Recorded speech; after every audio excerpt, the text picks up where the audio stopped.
कोई ले गया सब्जी गरम पूड़ी, कोई ले गया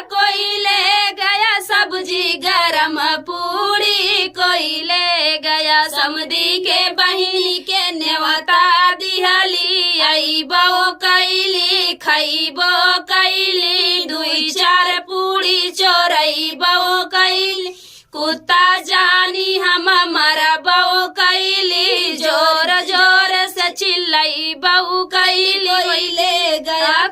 ले गया सब्जी गरम पूड़ी, कोई ले गया